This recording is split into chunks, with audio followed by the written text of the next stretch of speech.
Good evening. This is All India Radio Kohima. I'm Jonas Yantan with Evening News. And the headlines.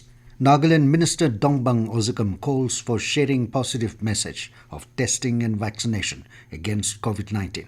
Directorate of School Education directs government and private schools to submit COVID-19 vaccination status.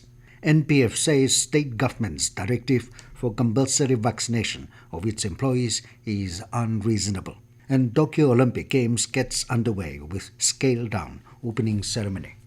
As the nationwide free COVID-19 vaccination campaign at government facilities for those above 18 years is going on, we advise our young listeners to get vaccinated and also help others get vaccinated. We also advise our listeners not to lower the guard as COVID-19 remains a threat to our health. Please stay at home unless it is essential to go out and continue to follow these 3 simple steps.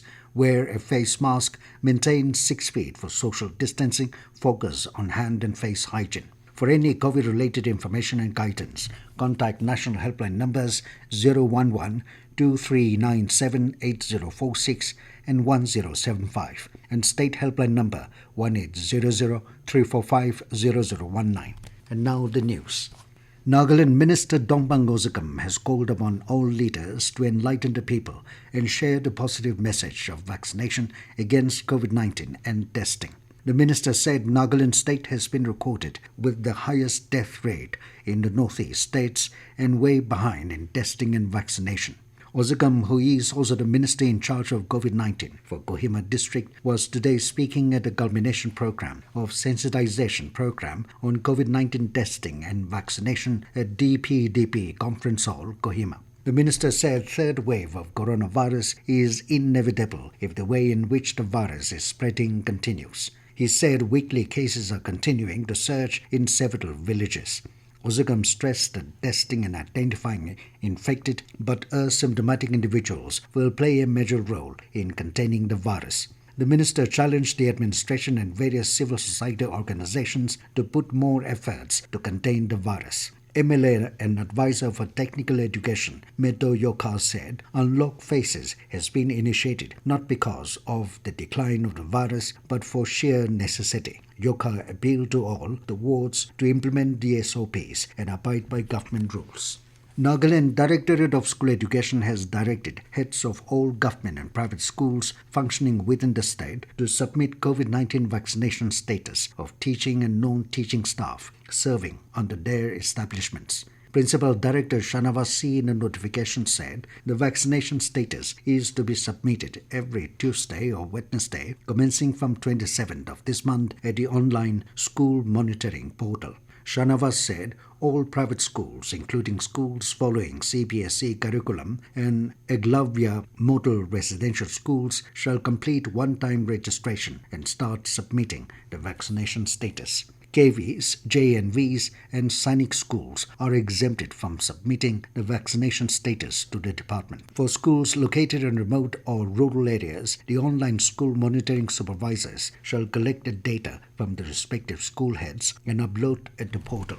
Naga People's Front NPF has said that the state government's directive for compulsory vaccination of its employees is unreasonable and dictatorial in nature. NPF Central Headquarters, through its press bureau, said the option of vaccination to limit the spread of the infection is understandable, but the same cannot be made compulsory. NPF said neither imposition of forceful vaccination nor demanding COVID-19 negative test report every 15 days at the expense of employees will go down well with any state. It said forceful vaccination is a clear violation of human rights guaranteed under the Indian Constitution and is also a contempt of court. NPF said COVID-19 vaccination is voluntary and the same is validated by the Union Ministry of Health and Family Welfare and the binding precedents of the Supreme Court of India.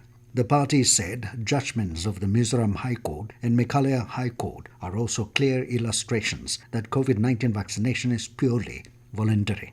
Further, NPF advised the state government to follow the mandate laid down by the Code of Law and policies framed by the Government of India. This news comes to you from All India Radio, Kohima. You can also listen to this news bulletin on a YouTube channel, AIR News, Kohima. Nagaland today reported 92 fresh COVID-19 positive cases, taking the tally to 27,116. 24 cases were reported from Dimapur, 4 from Kifre, 33 from Kohima, 12 from Mogokchung, 8 from Mon, 5 from Wokha, 3 from Tuensang, 2 from Pek, and 1 from Peren. The state also reported 77 recoveries and 1 death in the last 24 hours. With this, the total recovery has gone up to 24,571, while a total of 537 COVID-positive patients died. Today is National Broadcasting Day. On this day in 1927, the first ever radio broadcast in the country went on air from the Bombay station under a private company, the Indian Broadcasting Company. On 8th of June 1936, the Indian State Broadcasting Service became All India Radio. Since 1927, radio has been an important part in people's life in India. All India Radio has been serving to inform, educate, and entertain the masses. Education Minister Dharmendra Pradhan has greeted people on the occasion of National Broadcasting Day. He said All India Radio continues to bind the nation together through both entertainment and information. 4-day-long drive on random testing for COVID-19 conducted at Longsa village in Wokha district concluded today. The drive was conducted in around 13 colonies and 2 villages. A total of 604 samples were collected for testing, out of which 7 tested positive for COVID-19. Deputy Chief Medical Officer and in charge of District Immunization Officer, Dr. Zuben Kikon said similar exercise will be carried out in future also to stop further spread in the community and sought the cooperation of all. Dimapur Traffic Police today received 2 ambulances from RAMKY ECI Engineering and Construction Limited. The company, as part of its corporate social responsibility, handed over the ambulances during a simple function held at the Commissioner of Police office. Commissioner of Police Dimapur, Rotiher Detso, has expressed gratitude to the company for their benevolent gesture. Detso said traffic police would be using the ambulances especially for accident victims both on national highway and town areas and will not be misused. Tokyo Olympic Games got underway today with a scaled-down opening ceremony held at a newly built national stadium in the Japanese capital. The ceremony was held in the presence of Japan's Emperor Naruhito and President of the International Olympic Committee Thomas Bach without the usual splendor and fanfare in view of COVID-19 pandemic. 5-time world champion Mary Kom and men's hockey captain Manpreet Singh led the way as India made its way at a parade of nations. 25 members from the Indian contingent attended the opening ceremony. A vastly smaller number of athletes, about 20 per nation, marched in the team's parade, with many flying in just before the competitions and due to leave shortly after to avoid infections.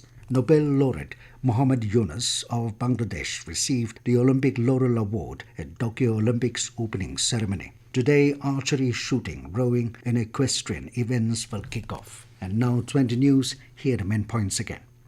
Nagaland Minister Dompang Ozagam calls for sharing positive message of testing and vaccination against COVID-19. Directorate of School Education directs government and private schools to submit COVID-19 vaccination status. NPF says state government's directive for compulsory vaccination of its employees is unreasonable. And Tokyo Olympic Games gets underway with scaled-down opening ceremony. That is all we have in this evening news bulletin. Good night.